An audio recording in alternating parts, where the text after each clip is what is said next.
Welcome friends, technology live channel में आप लोगों का स्वागत है। हम ये जो कोर्स शुरू कर रहे हैं इसका नाम है आर्डिनो प्लेटफॉर्म। तो इस कोर्स में आर्डिनो के बारे में कुछ इंट्रोडक्शन दिया जाएगा और सिखाया जाएगा आर्डिनो क्या है, और ये बाकी इसका प्रोग्रामिंग पार्ट भी सिखाया जाएगा कैसे काम करते हैं। मगर जो फर्स्ट कुछ लेक्चर्स होगा वो इसका बेसिक के बारे में जानने के लिए ही होगा। तो आइए शुरू करते हैं। तो ये जो क्लास है ये क्लास 1 हमारा इंट्रोडक्शन है। ठीक है, ये है इंट्रोडक्टरी वीडियो और अभी हम इसे हिंदी में करने वाले हैं। अगर आपको या मुझे लगा कि इंग्लिश में अगर शूट करें तो बेहतर होगा तो वो भी हम बाद में करेंगे। तो खैर अभी हिंदी में ही देखते हैं। तो चलिए पहले स्लाइड में। अब ये आर्डिनो ये चीज़ है क्या? तो आप लोग तो प्रोसेसर के बारे में सुना ही होगा। प्रोसेसर जो मोबाइल पे रहता है, जो लैपटॉप कंप्यूटर चलाता है, इन सब का ब्रेन होता है, वो है प्रोसेसर। तो वही अगर उसका प्रीवियस वर्जन देखे तो उसका प्रीवियस वर्जन तो बहुत बेहतर नहीं था, तो जो भी था उसको हम कहते हैं माइक्रो प्रोसेसर। ये भी तो ये सारा कंपोनेंट का ब्रेन ही हुआ ना, जो सोचता है, सब कैलकुलेट सभी करता है, सब काम करता है। ठीक है, तो अगर अ, हम माइक्रो प्रोसेसर के साथ इनपुट आउटपुट यानी कि हाथ पैर नाक कान ये सब जोड़ दें, ठीक है, तो उसे हम कहते हैं माइक्रो कंट्रोलर। तो micro controller basically special purpose के लिए यूज होता है। मतलब प्रोसेसर के साथ हम बहुत सारा काम कर सकते हैं। लाइक मोबाइल में बहुत सारा ऐप चलाते हैं, बहुत सारा काम करते हैं।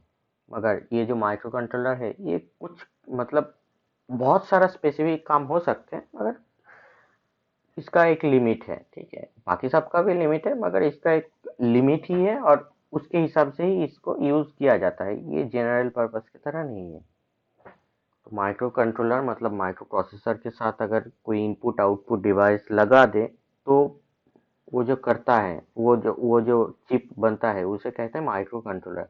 इधर आप देख रहे हैं आर्डिनो यूज करता है एटमेगा 328 चिप, जो आर्डिनो ऊनो R3 है। तो इन सब ये वाला चिप और ये वाला इनपुट आउटपुट सबको मिलाकर जो सर्किट खड़ा होता है उसे हम आर्डिनो कहते हैं। ये एक ओपन सोर्स प्रोटोटाइपिंग प्लेटफॉर्म है। क्यों? क्योंकि ओपन सोर्स इसीलिए है कि इसका सर्किट डायग्राम जो है वो हर जगह अवेलेबल है, आपको नेट पे मिल जाएगा, और आप उसके जरिए खुद भी आर्डिनो बोर्ड बना सकते हैं, आर्डिनो को तैयार कर सकते हैं। और इसके लिए मतलब ये इसके द्वारा आप स्कूल कॉलेज का कोई प्रोजेक्ट या कुछ प्रोटोटाइप तैयार कर सकते हैं। ठीक है, तो चलिए आगे देखते हैं। तो आर्डिनो किस चीज़ के लिए यूज़ होता है? इसका यूज़ क्या है? तो इसका मेनली यूज़ है कुछ आउटपुट देना और कुछ इनपुट लेना, और इनको सब प्रोसेस करना। मतलब इनपुट कुछ लिया, उसके हिसाब से उसको प्रोसेस करके आउटपुट दिया। जैसे कि ये देख लीजिए, ये मॉइस्चर सेंसर है। अब मॉइस्चर सेंसर क्या करते हैं? मॉइस्चर सेंसर मिट्टी या फिर कहीं पर जो मॉइस्चर है, पानी की कण है, उसको नापता है। तो अगर मिट्टी में जितना मॉइस्चर है, अगर मिट्टी में हम इसको लगा दे तो मिट्टी का जो मॉइस्चर है वो सेंस करेगा, फिर कुछ सिग्नल है, इलेक्ट्रिकल सिग्नल, ये आर्डिनो को भेजेगा। आर्डिनो फिर उसको एनालाइज करेगा और इसके हिसाब से हम इसका आउटपुट सेट कर सकते हैं। जैसे एलईडी के हिसाब से हम कर सकते हैं, बजर के हिसाब से कर सकते हैं, हम डिस्प्ले पे भी दिखा सकते हैं कि कितना मॉइस्चर है वो मिट्टी। वाटर लेवल सेंसर है, इस तरह से टेम्परेचर सेंसर होगा, इस तरह से प्रेशर सेंसर होगा, बहुत सारा सेंसर है। और ये वाला जो आउटपुट डिवाइस है ये जैसे रिले है, रिले किस काम के लिए यूज होता है? स्विचिंग के लिए। आपके पास कोई रिमोट है और आप दूर बैठकर किसी पंखा को या फिर लाइट को चलाना चाहे तो वो भी आप कर सकते हैं इसके मदद से। तो आर्डिनो बेसिकली इसका सेंसर और एक्चुएटर्स का मदद लेता है और खुद प्रोसेस करता है वो डेटा, ठीक है। तो आर्डिनो जैसे एक लाइट जलाने से ट्विटर पे मैसेज करने तक भी काम कर सकते हैं। मतलब इसका बहुत बड़ा रेंज है, बहुत सारे काम में इसीलिए आर्डिनो यूज होता है और ये इजी टू यूज भी है। तो ठीक है, हम अब नेक्स्ट स्लाइड में चलते हैं। अब आर्डिनो क्या एक ही तरह का होता है? तो आंसर है नहीं। आर्डिनो बहुत तरह का हो सकता है। आर्डिनो बहुत तरह का इसीलिए होता है कि पर्पस वैसा है, डिफरेंट डिफरेंट पर्पस के लिए ही वो बना होता है वैसा। जैसे कि आप देख लीजिए आर्डिनो उनो जो है, हम ज़्यादातर वही यूज़ करते हैं, मगर बाकी सब आर्डिनो भी यूज़ करते हैं।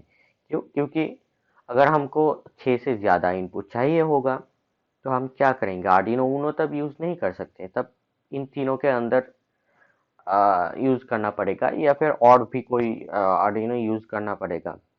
ये चारों तो सिर्फ एग्जाम्पल्स हैं, इसके अलावा भी बहुत सारा आर्डिनो हैं, ठीक है। तो अगर आपको कोई एनालॉग आउटपुट देना है तो आप इन तीनों के मदद से ये वाला और ये वाला इन तीनों के मदद से नहीं कर सकते, तब आपको ये आर्डिनो डुओ ही काम में आएगा, ठीक है। तो ऐसे डिफरेंट पर्पस के लिए ऐसा बोर्ड तैयार होता है।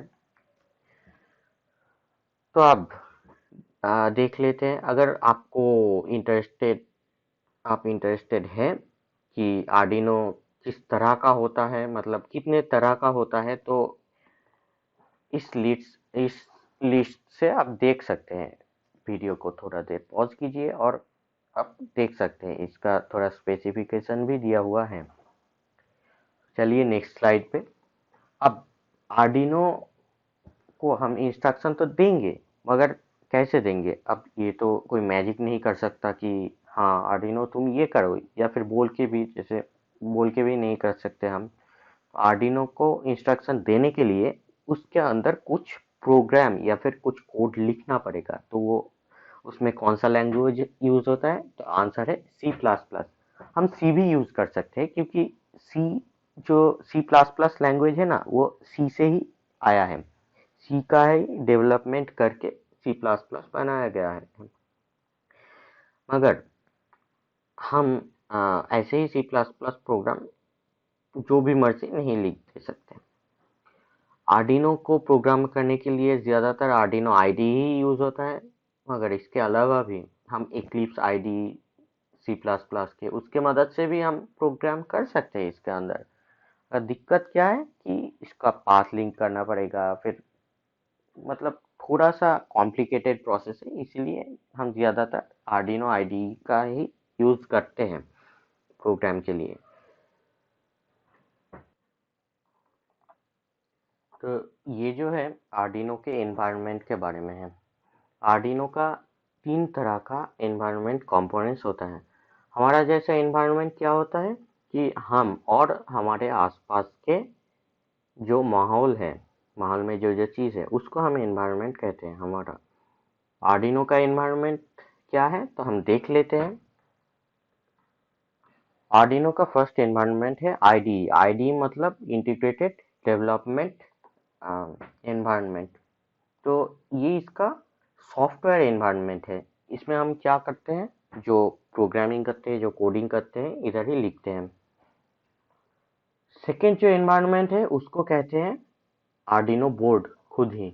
जैसे कि हमारे एनवायरनमेंट के अंदर हम खुद ही एक एनवायरनमेंट एलिमेंट हैं, कंपोनेंट्स है उस तरह।